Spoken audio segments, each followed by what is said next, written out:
Thank you. We have been joined by the Vice Chair of the full committee, Senator Murray, and welcome her here. Thank you very much, Madam Chairman. Welcome to our committee. You know, I am extremely proud of the work that I've done on a bipartisan basis to strengthen our investments in NIH, to support life-saving research, and to really maintain American leadership in biomedical innovation. I'm not going to mince words today about how that progress is now being unraveled. What the Trump administration is doing to NIH right now is, frankly, catastrophic. Over the past few months, this administration has fired and pushed out nearly 5,000 critical employees across NIH, prevented nearly $3 billion in grant funding from being awarded, and terminated nearly 2,500 grants totaling almost $5 billion for life-saving research that is ongoing, that includes clinical trials for HIV and Alzheimer's disease. Across the country, including in my home state of Washington, research institutions have been waiting for months to receive funding for grants they've already been awarded. Meanwhile, NIH is cutting down on grant awards, with thousands of fewer research grants this year and almost 15,000 fewer next year if the administration has its way. Because to pile on this destruction, you and the President are requesting that we now slash NIH budget by 40% or $18 billion. I cannot fathom to what end.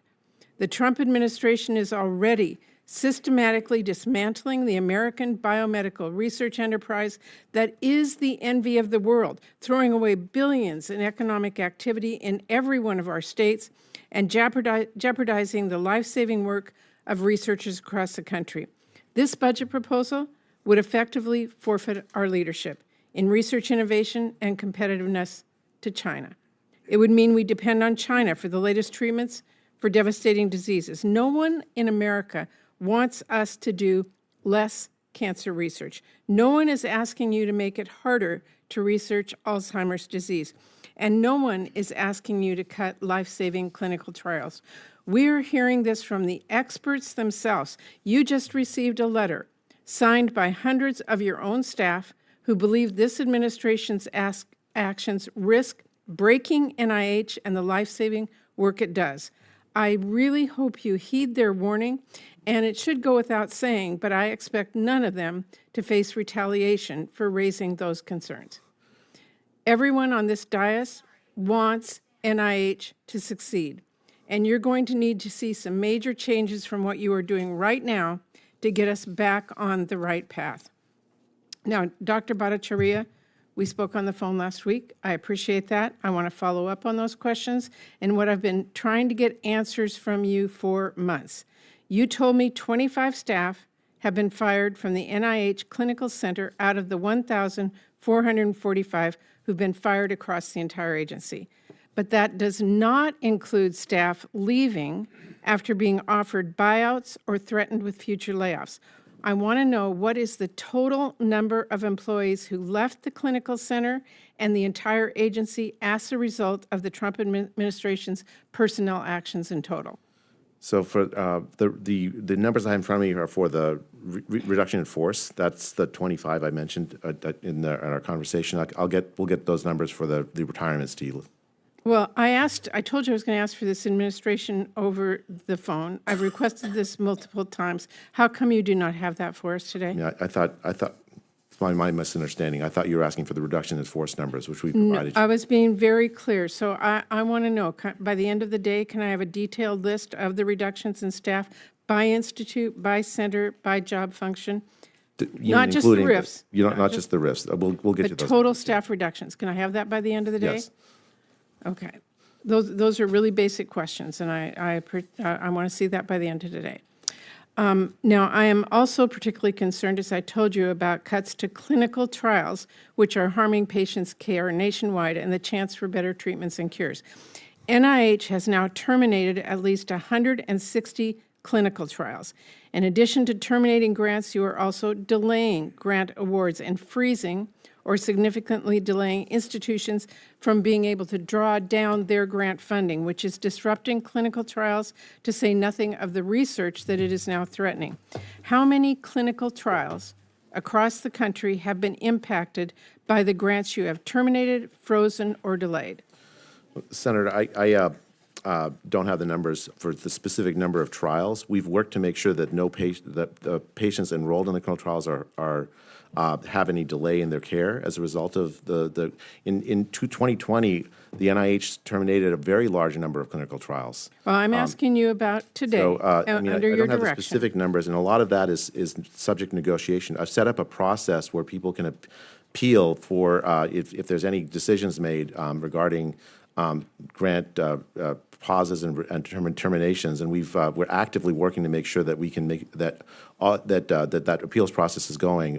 It's the numbers are in flux, and we'll have to get some of those numbers to you later. We do know that patient care is being impacted at your own clinical center and in more than 100 clinical trials in the country. On May 30th, you terminated a 23-year research effort to develop an HIV vaccine just as scientists, including at the Fred Hutch Center in Seattle, are on the cusp of a functional cure for HIV. Terminating those HIV vaccine trials now cuts off access to treatment for 6,000 patients in the network. You canceled a clinical trial evaluating new evidence-based interventions for type 2 diabetes in rural communities in Appalachia. You terminated a clinical trial studying immunotherapy in combination with monoclonal antibodies to treat women with recurrent ovarian cancer. That is what has already happened. So now you are coming to us today proposing to cut NIH funding by 40% next year. Tell us how many fewer clinical trials would you fund in the next fiscal year with a budget cut of $18 billion? Senator, can I just address the HIV? Because I am absolutely committed to in 2019, President Trump issued a challenge for us to eliminate the threat of HIV in this country, and we've had a 22% reduction in HIV transmission since then. We now have the technological tools to do that. I've been working on developing a program to actually implement this vision so we can use But you did new terminate advances. the HIV research at Fred Hutch that, again, was on the cusp of a treatment for 6,000 patients nationwide. You did do that. I'd have to get back to you. You on did that. do I have to that. check that. Okay. Senator, I think we actually have now the chance with the existing technologies, lenacapavir and other technologies, to actually address. I'm delighted to hear that, but I'm just telling you what clinical trials have been terminated, and I'm asking you this because we have to write an appropriations bill. How many fewer clinical trials will you fund in the next fiscal year with an $18 billion cut? Well, Senator, That's your budget request. The budget request is a work of negotiation between Congress and the administration. President Trump has issued a letter to Secretary Kratsios committing the United States to be the leading nation. Yeah, okay, well, you're not medicine. answering the question. We need to know how many fewer clinical trials. Can you get that number back to me, please? That's... You're asking for a budget. We're trying to figure out what that will fund. That's our job. The number depends on what the requests we get for proposals from all across the country. The budget itself will be dependent on what you all do as well as what the administration I know, does. but we are trying to write a budget with the knowledge that you have, with the requests that you have. I'm asking a question, how many fewer clinical trials? We need an answer back to that. Well, Senator, it's hard to give an answer to that because I don't know what the proposals are going to be that are going to come in, right? You're asking a hypothetical question about what the scientific... You came here today to ask for a budget that reduces NIH significantly. I would expect as director you would know what the impacts had. We need to know what the impacts are in order to fund that Senator, budget. It's hard to say exactly what the researchers of the country are going to do in response. For a hypothetical budget. Would you say there's going to be more clinical trials under that? Under an $18 billion 40% cut? It seems unlikely. But I'll say this, that the budget itself is a negotiation between the administration and Congress. Congress allocates the funds. I am absolutely committed to make sure whatever the allocation goes, that we address the health of the country. I know my time is way over, Madam Chairman, but I think the point is really important that you are asking us for a significant reduction. It will impact the health of the United States of America. This committee has an obligation to know how you are spending that money. Thank you very much.